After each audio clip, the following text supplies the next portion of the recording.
Paz seja convosco, louvamos a Deus por mais esta oportunidade que o Senhor nos dá, estarmos na sua casa.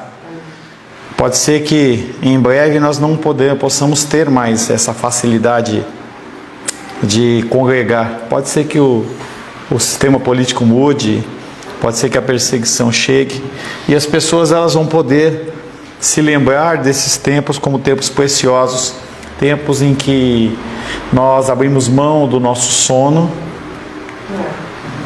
abrimos mão do conforto da nossa casa para estarmos na casa do Senhor. Estamos trabalhando o Catecismo de Westminster. Nós estamos na pergunta número 13, que fala assim: conservaram-se nossos primeiros pais no estado em que foram criados? Quem são os nossos primeiros pais? Adão e Eva. Adão e Eva. Tá? Conservaram-se os nossos primeiros pais no estado em que foram criados? Resposta: nossos primeiros pais foram entregues à sua própria vontade e caíram do estado em que foram criados, pecando contra Deus. Então a resposta é: não se conservaram. Adão e Eva, como nós já sabemos, eles caíram, eles foram entregues à sua própria vontade e caíram. Toda vez que nós nos somos entregues à nossa própria vontade, é este que é o destino. A queda. Nossos primeiros pais, seduzidos pela tentação de Satanás, pecaram comendo do fruto proibido. Qual que é o fruto proibido? Pecado. Conhecimento do bem e do mal. Pecado é o homem ele ter a queda ocorreu pelo desejo dos homens de serem iguais a Deus e terem acesso ao que é o bom e ao que é o mal. Quando você sabe o que é o bom e o mal, você acaba escolhendo, mas se você não sabe, naturalmente, dentro do padrão da criação, o ser humano iria tratar e agir de uma maneira correta. Segundo o seu sábio e santo conselho, Deus permitiu esse pecado para o cumprimento do decreto da salvação em Cristo. Então não é a ação de Satanás que está em regra ou em foco aí, mas sim a permissão de Deus. Deus ele permite. Nós vamos voltando para aquele conceito da soberania, de que o diabo ele não faz nada que Deus não ordene ou permita. E nesse caso da queda, segundo o sábio e santo conselho de Deus, mesmo que eu e você não entendamos, ele permitiu esse pecado para que se cumprisse todo o plano da salvação, algo que já havia sido determinado antes da fundação do mundo. Gênesis capítulo 3, verso 13.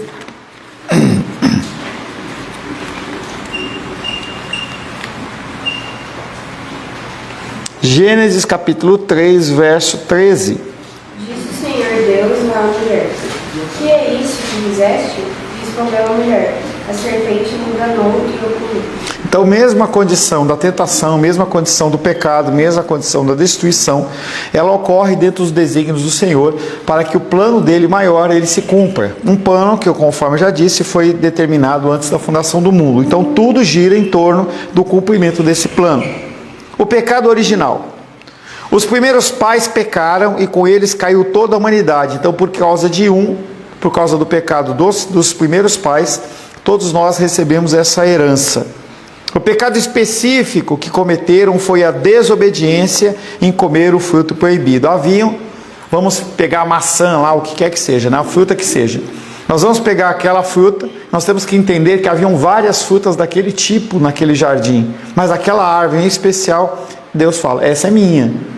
Então, apesar de haver várias árvores macieiras interior ali naquele jardim, eles foram exatamente naquela que Deus fazia. Eu já até comentei com vocês, quando meu pai, quando eu era pequeno, da idade do Pedro um pouco para baixo, entendeu? Minha mãe comprava, fazia aqueles beijinhos, docinho de coco lá, e aí a gente dividia. Então a gente sentava, eu, ele, a minha irmã, e aí cada um pegava, então chocolate, caixa de chocolate garoto. Aí cada um escolhia um, tirava lá 2 ou 1, tal, para o ímpar, e aí cada um ia escolhendo. Então aquele chocolate que era meu, é meu. Apesar do meu pai ter comprado, ele deu para mim, mas eu não posso comer o dele. E o que Adão e Eva fizeram? Exatamente quiseram comer o chocolate garoto, que Deus falou que era dele. Os primeiros pais pecaram e com eles caiu toda a humanidade. O que foi? O pecado específico que cometeram foi a desobediência em comer o fruto proibido. O que incorre na desobediência? E a gente tem que pensar sempre no conceito da idolatria. Quando você peca, você está idolatrando quem? Quem é o seu ídolo? Você mesmo. Então eu opto por, ao invés de ouvir a voz de Deus, eu opto por ouvir a minha voz, o meu interior e o meu ser.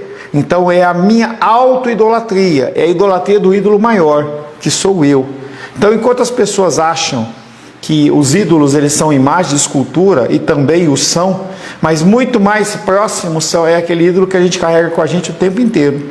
Se você é adepto de alguma cultura ou de alguma religião que tem ídolos físicos, uma vez por semana, alguns têm o altarzinho dentro de casa, mas você não está com contato nele o tempo inteiro. Mas você, em relação ao seu ídolo, você anda com ele o tempo inteiro. Você está com ele o tempo inteiro. Deus permitiu esse pecado na eternidade para louvor da sua própria glória no plano da salvação dos seus eleitos em Cristo, e é algo que é muito difícil para nós entendermos. A gente entender essa condição de que tudo que acontece, toda essa malignidade, todo esse problema faz parte do cumprimento da vontade de Deus.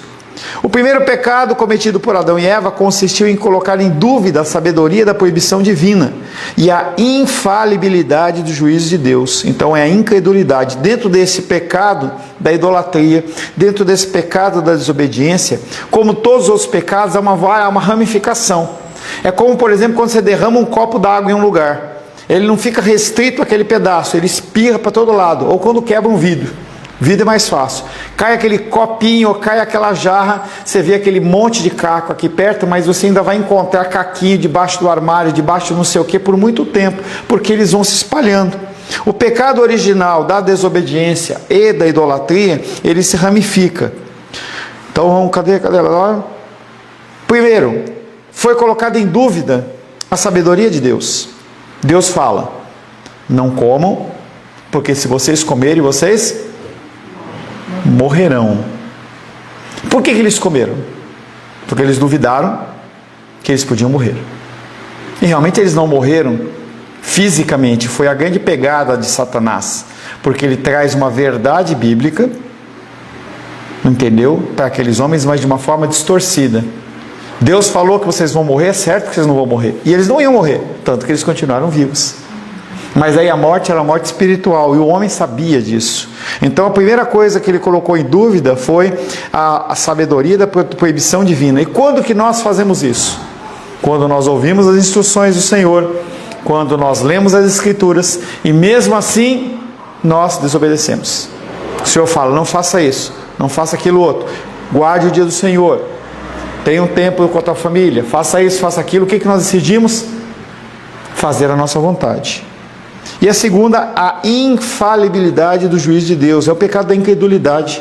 A pessoa olha para aquela condição do juiz de Deus, que ele falou que iria morrer e iria haver uma consequência, e as pessoas continuam vivendo como se não houvesse consequência nenhuma. Toda a nossa ação tem uma reação, consequência, seja no âmbito natural, seja no âmbito espiritual. Tudo há consequência. E no caso do pecado, há o juízo de Deus. Nós já falamos, quando nós meditamos sobre o ser de Deus, seus atributos, sobre a condição da ira de Deus parcial e a ira de Deus total. A gente vê a condição, nós citamos na época, a condição do dilúvio, mesmo com toda aquela destruição, ira parcial de Deus, sobrou algo. Quando nós pensamos em Apocalipse, não sobra nada, exceto aqueles que são salvos pelo sangue do Cordeiro. Mas a destruição é total. 1 Pedro, nós já meditamos também, fala sobre a destruição desse planeta através do fogo, sobre a destruição de toda essa estrutura regida por Satanás e seus demônios, destruído realmente para uma nova criação, novo tempo. Gênesis capítulo 3, verso 1.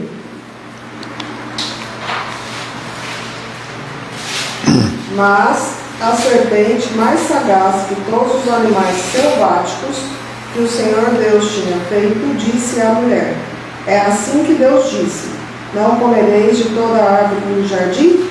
Então, ele joga uma afirmação de Deus e coloca uma interrogação, colocando em dúvida aquela afirmação de Deus.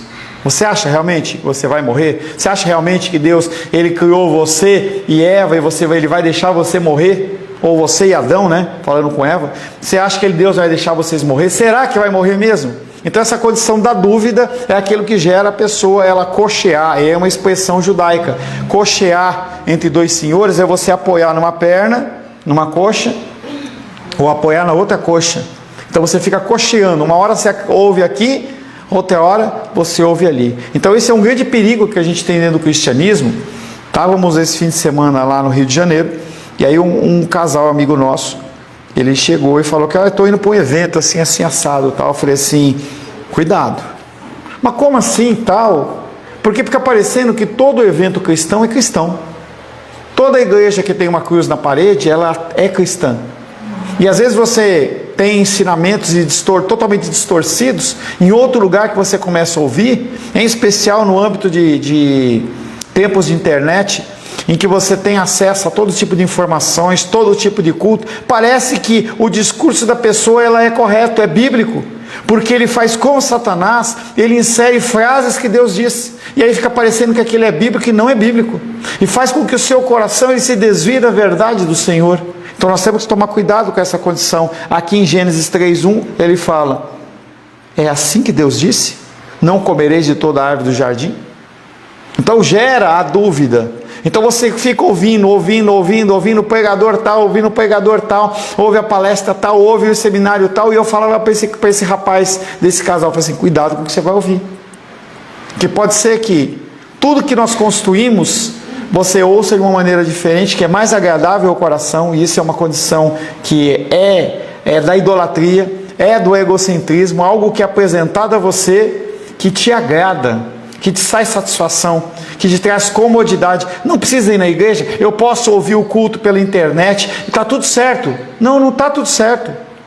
A internet ela é uma facilidade que nós temos para pessoas que não têm condições temporais, ou que perderam por algum motivo e podem assistir depois. Mas é só para isso. Mas as pessoas elas começam a fazer disso uma regra, e está errado. Está errado.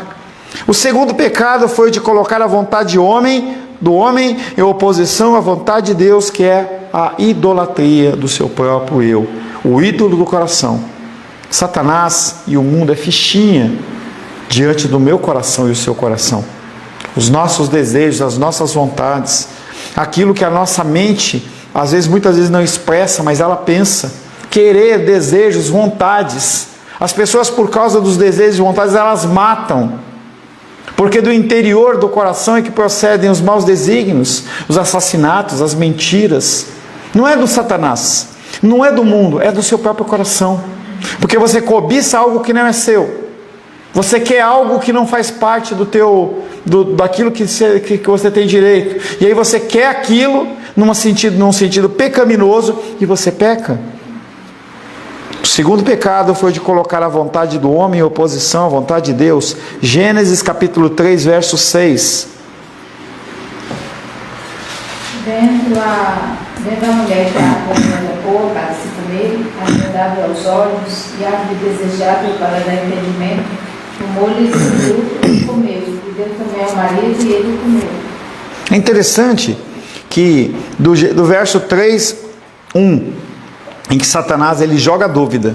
Aí no 3:2 ele vem, respondeu a mulher, respondendo a pergunta de Satanás: do fruto das árvores do jardim podemos comer, mas do fruto da árvore do conhecimento, que está no meio do jardim, disse Deus, dele não comereis, nem tocareis nele, para que não morrais. E aí a serpente ele vem e arremata. É certo que você não vai morrer.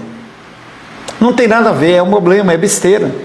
Você acha que Deus vai se preocupar com isso, com aquilo outro, com aquilo lá? São as frases que as pessoas falam para fazer com que a gente se desvie do caminho.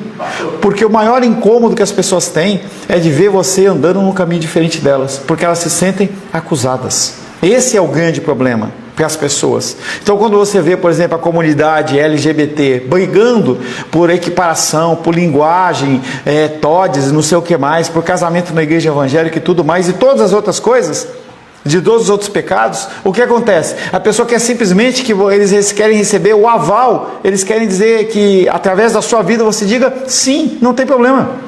É isso que eles querem, porque eles se sentem acusados. Quando você age de uma maneira correta, quando você devolve seu dízimo, quando você se veste de uma maneira correta, quando você está na casa do Senhor em vez de estar em qualquer outro lugar, quando você abre mão de um recurso financeiro para vir à casa do Senhor, você está dizendo para o mundo que esse é o padrão certo, e as pessoas que estão agindo de uma maneira diferente, elas sabem que elas estão erradas, elas se sentem acusadas. Wallace? Também aquele versículo, tudo que você pedir em nome de Deus será concedido. Aí as pessoas pegam e pensam, já que é tudo vai ser concedido, então eu não posso pedir um carro novo, então eu não posso pedir uma casa. Incrementa bens materiais sem o entendimento que é o que você pede dentro da vontade de Deus. Né? A pessoa não conhece a vontade, não conhece a palavra e vai por distorções de terceiros e acaba pedindo coisa do coração. E é o problema de você pedir coisa do coração? Não. Não é problema. O problema é você viver em função dessas coisas, que é o que a grande maioria das igrejas vive. Então o problema não está na sua prosperidade, o problema não está na sua riqueza, o problema não está nas coisas que você faz no dia a dia ou nas coisas temporais. O problema é você colocar isso como a regra máxima da sua vida. Então, fomos extremamente abençoados esses dias, uma semana anterior, mas essa não é a vida. Se eu viver só em prol disso, eu vou me frustrar. Porque não é essa a realidade. A realidade é você estar comendo arroz com feijão todo dia. Não é você fazer festa todo dia. Tem um vizinho lá na frente de casa, todo dia o cara faz festa. Todo dia. Não dá para entender. O cara começa quinta-feira uma festa, ele vai das 10 da manhã às 7 da manhã, das 10 da noite às 7 da manhã. No outro dia, quando é 3 horas da tarde, já está a galera de novo lá. E é festa. E festa. A vida não é isso. A vida é labuta. A vida é dificuldade. A vida é acordar cedo, é você lutar, construir coisas. Então, se a pessoa ela acha que a vida dela é só aquilo, ela se frustra. Ela se frustra. Claro que Deus nos abençoa, mas será que a nossa vida gira em torno apenas do que nós temos, do que nós podemos ter? O terceiro pecado, talvez o mais grave, foi o de furtar-se e assumir a culpa do pecado, atribuindo a Deus, ao demônio, o erro que foi de responsabilidade do próprio homem, que é exatamente o que nós fazemos. Transferência de culpa. Comprei um carro e deu problema. A culpa foi do mecânico, a culpa foi da montadora, a culpa foi disso, foi daquilo. A gente gosta de transferir a culpa. E os homens e os seres humanos que vivem conosco, eles fazem a mesma coisa. Então, quando até tinha um grupo lá das irmãs lá da Bahia, que eu ministro, elas falaram que elas se reuniam para comentar e orar a respeito dos seus maridos. Eu falei assim, pecado. Uma falava mal da outra e a outra falava assim, mas a culpa é dele mesmo. Estou transferindo, a culpa não é meu problema. O meu problema não é eu, é a Rosângela. O meu problema é a Luísa. A Luísa tudo bem, né? Normal, né? Entendeu? O problema é sempre o outro, é sempre a situação. É porque eu vivi de uma maneira, é porque eu nasci negra, é porque eu nasci branca, é porque eu nasci isso, é porque eu estou nesse país.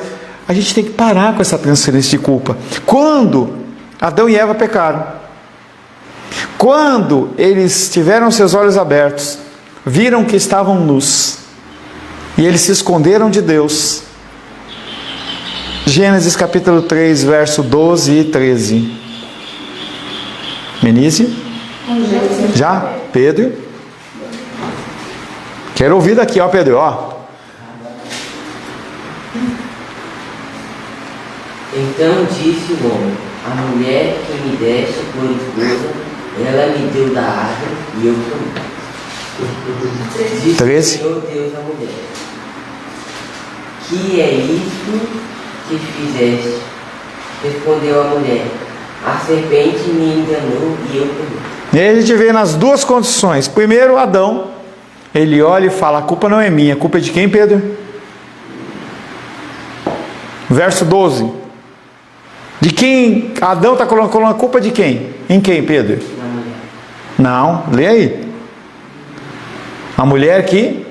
Mas ele falou. Não. A mulher que? Quem que deu a mulher para ele? Hein, Pedro? Pedro. Calma, deixa ele. Quem que deu a mulher para Adão? Só tem 3 pessoas aí nessa história. Quem que deu a mulher para Adão? Hã? Deus. Ele falou. Eu ouvi, eu quero ouvir mais alto. Vamos lá. Deus. Ele está pondo a culpa em quem, Pedro? Em Deus. Ele está falando para Deus: o problema não sou eu, o problema é a mulher que o Senhor me deu. E quando Eva é questionada, ela põe a culpa em quem? Na serpente. Nenhum dos dois assumiu a culpa. E esse talvez seja o pecado mais grave, de se excusar, de assumir a culpa. Gostou, Lu, de excusar? Excusar. Assumir a culpa do pecado, atribuindo a Deus e ao demônio o erro que foi de responsabilidade do próprio homem. A presença do pecado no mundo mostra a fragilidade humana e o poder de Deus. Havia no primeiro casal a tendência à vaidade, o engrandecimento de si mesmo em detrimento de Deus. Dessa forma, eles estavam sujeitos à tentação externa e à sedução do mal. O primeiro casal foi criado sem pecado, mas com a possibilidade de pecar. Havia essa condição de serem entregues ao seu próprio coração. Gênesis 3:5. Porque Deus sabe que no meio do dia em que... Não, no meio de nada. Porque Deus sabe que no dia em que dele comerdes, se vós abrirão os olhos e, como Deus, sereis conhecedores do bem e do mal. Ele mentiu? Não.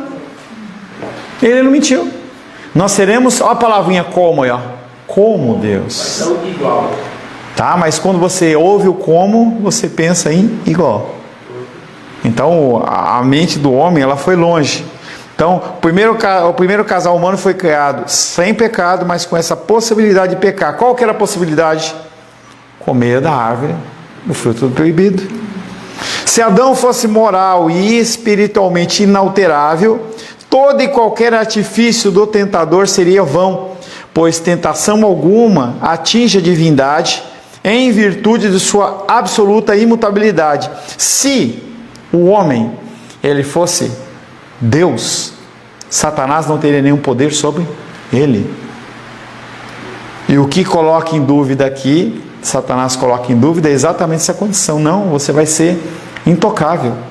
Você vai ser, como diriam o presidente, que é do antigo presidente do Corinthians, você é imexível.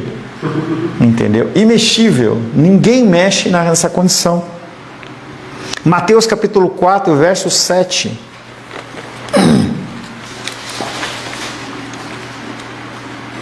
Respondeu Jesus: também está escrito, não tentarás o Senhor teu Deus. Tá, então, o que é tentar ao Senhor seu Deus?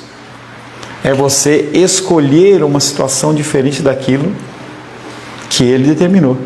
É como se você tivesse, é como se fosse uma criança que tivesse assim, eu vou ver o que meu pai faz. Aí eu vi a cena, né, da Júlia saindo, entra embaixo e tal. Eu vou ver só o que o Alice e a Ingrid vão fazer. Se eles não fizerem nada, eu vou ficar aqui exatamente onde eu estou, fazendo o que eu quero, do jeito que eu quero. Essa é a situação de você colocar em tentação. Eu estou tentando, será que meu pai vai me levar para baixo? Será que a minha mãe vai dar um tapinha em mim? Será que eu vou ser arrependido ou vou poder fazer o que eu quero? É exatamente essa condição. Nós, como seres humanos, quando colocados nessa situação, nós optamos por aquilo que nos é mais conveniente, aquilo que é mais bom, mais tranquilo para nós. Jesus, quando submetido às mais fortes tentações, não pecou, porque ele, embora sendo verdadeiro homem, recebeu o Espírito sem medida, e pelo decreto divino ele era impecável, no que também contribui sua natureza divina, que é imutável. Então Jesus Cristo, ele recebe o Espírito Santo na sua plenitude, então não era possível dele pecar. Pastor, só uma dúvida.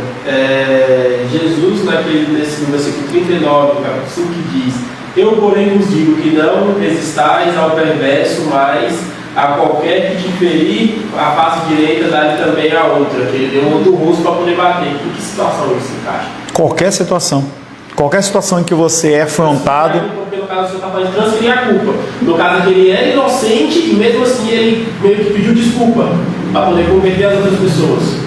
Não é nem pedir desculpa. Ele está aceitando a punição, independente dele ser culpado ou não. Dar a outra face tem a ver com você não resgatar ou não solicitar o direito que te é devido. Então, alguém te afronta e você simplesmente perdoa.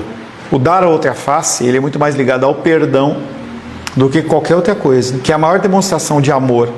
Então, acontece uma coisa que não é legal, alguém te magoa, te entristece, e aí você faz o quê? Você perdoa, porque o pensamento é: você magoou muito mais a Deus do que aquela mágoa daquela pessoa tem a ver com você, porque nós estamos pensando num Deus inalcançável, grande e tremendo, que é maculado pelas nossas ações todos os dias, e mesmo assim ele não executa o juízo, ele dá a face dele. Então a figura de Deus Pai, por ser Espírito, não é possível, mas a figura de Deus Filho, sim. Ele se encarna exatamente mostrando que em nenhuma situação ele chama e fala assim: você sabe o que você está falando? Eu tenho direito, eu tenho autoridade. É lógico que não é uma condição que você... Tem situações que você pode fazer, reivindicar. Então, por exemplo, o negócio do carro lá. Bateu o carro, pô, os caras têm que pagar, você entra com uma ação. Mas nós estamos falando dentro do âmbito de família. No âmbito de família a gente tem que tomar cuidado com isso. De igreja, em especial de igreja. Tanto que ele fala que a gente não deve emprestar dinheiro a juros, a menos que seja um negócio. Então, às vezes, um ou outro da igreja fala assim: pô, pastor, me empresta assim, assim, assado. Beleza, não tem problema nenhum, tá? Empresta, devolvo, entendeu? Agora, o Alisson está querendo fazer um negócio. Ele está recebendo recursos a respeito daquilo. Por que eu vou dar o meu dinheiro para você ganhar dinheiro e você não vai me reembolsar? Aí não tem nada a ver. Aí é uma coisa diferente da outra. Jesus, quando submetido às mais fortes tentações, não pecou. João 3,34.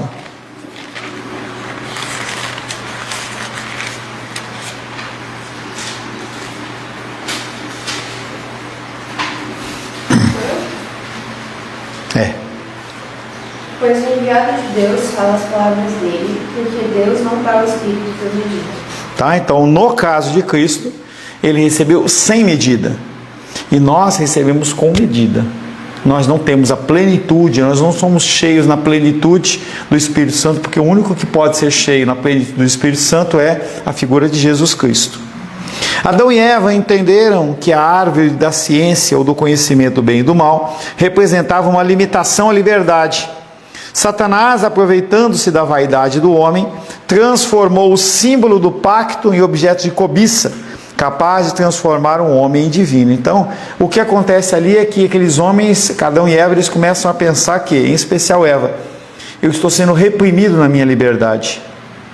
Tanto que a grande bronca da sociedade em relação à igreja é ter limites, que é a condição do moral. Tenho regras para agir, ou o amoral, eu não tenho regras, eu faço o que eu quero. O meu corpo, minhas regras tem tudo a ver com isso. Eu não tenho regras, eu faço o que eu quero, o corpo é meu. Aí você vê as pessoas fazendo aquelas transformações corpóreas, porque eu falo assim: o corpo é meu. O meu corpo, ele é carnal e eu faço o que eu quero dele. Já falei para vocês também da condição do gnosticismo, que mostra a carne como sendo pecaminosa, como algo que vai ser descartado. Na época, para o povo do Espiritismo, da reencarnação, ou para nós, da ressurreição, nós não teremos corpo. Então eles falam assim: o corpo não vai servir para nada. Eu posso comer o que eu quiser, eu posso fazer o que eu quiser, eu posso fazer a minha vontade, que eu não estou nem aí. Isso é um engano. O homem moderno, à semelhança do ancestral, continua adorando a criatura em lugar do Criador, atribuindo ao homem a capacidade de cooperar na obra de Cristo e salvar-se a si mesmo da sua própria justiça.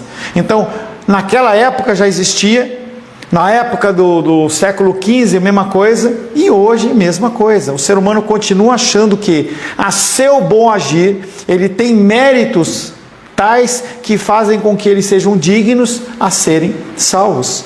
Eu sou digno pelo meu modo de agir, afinal de contas eu não sou como fulano, afinal de contas eu não sou como Beltrano e Ciclano, eu ajo de uma maneira melhor, que é o que o fariseu fala. Eu oro, eu jejuo 3 vezes por semana, então eu sou mais digno que essa pessoa. E não é assim que funciona. A sedução de Satanás, ela persiste. Gênesis capítulo 3, verso 5, de novo.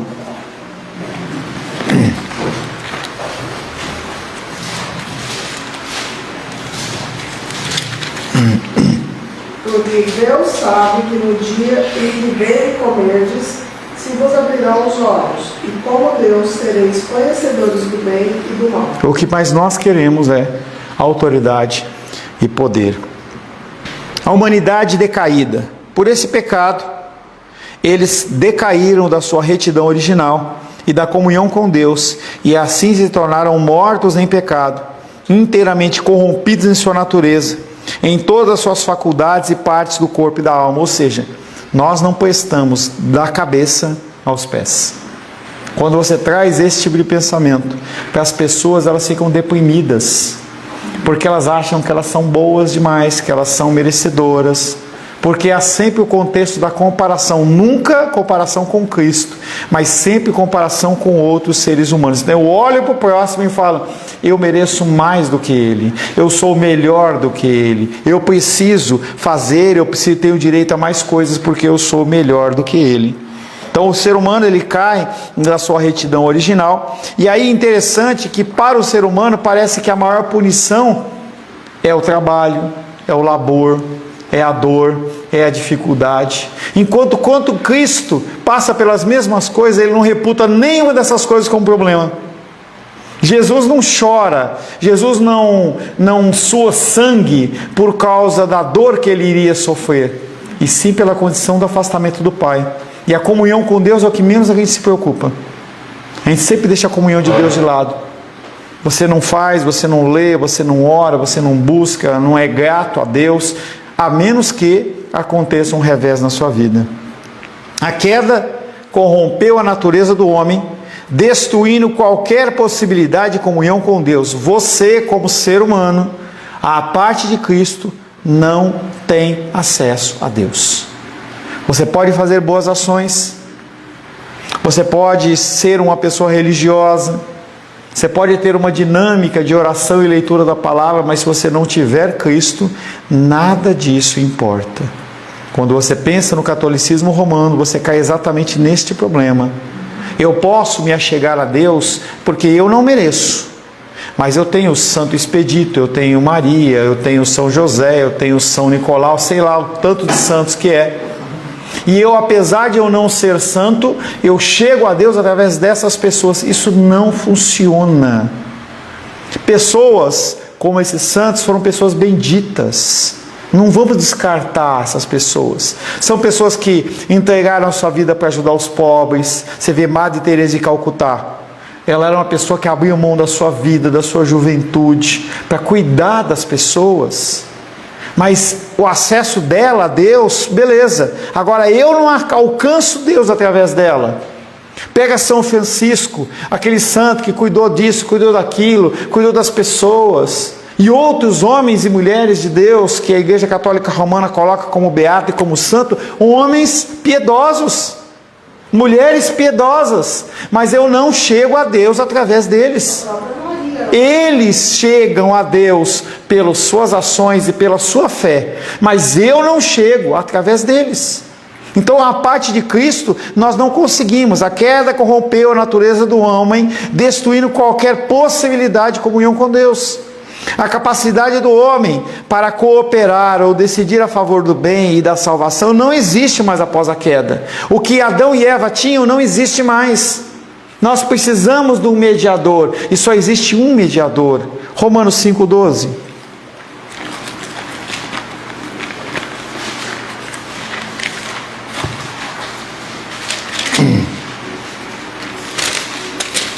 Romanos 5,12.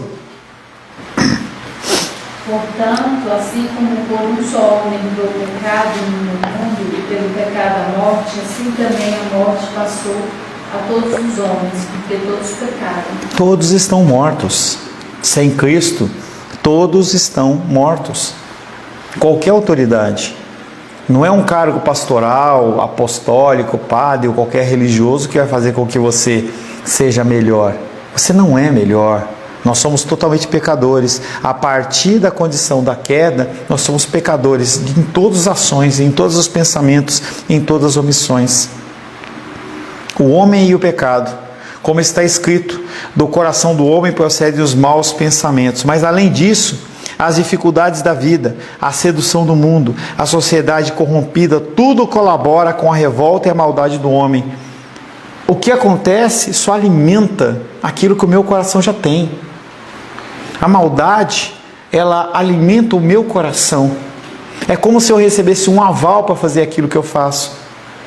É como se eu recebesse uma permissão, porque eu vejo o outro agindo, eu faço da mesma maneira. Por isso que o culto pela internet é a mesma condição dos hebreus, em que as pessoas elas deixam de congregar, porque está todo mundo tendo. Quando você olha, por exemplo, a condição do mês da depressão, o mês daquilo, a pessoa olha e fala assim: tem muita gente tendo depressão, então eu também posso ter. Isso pode ser a solução ou a justificativa da minha vida. Então cuidado com essas campanhas que existem, porque elas mostram que as pessoas elas têm a possibilidade de ser ou viver daquela maneira. Então nós temos que tomar cuidado dentro do nosso cristianismo, porque as pessoas estão vendo. E se você, como um filho de Deus, você age de uma maneira errada, a pessoa olha e fala assim: se ele é filho de Deus e está agindo dessa maneira, eu também posso. Por isso que a condição de pais com filhos, elas têm que ser rígidas nesse aspecto. Então, por enquanto, fica quietinha dormindo, mas não é para ficar sempre.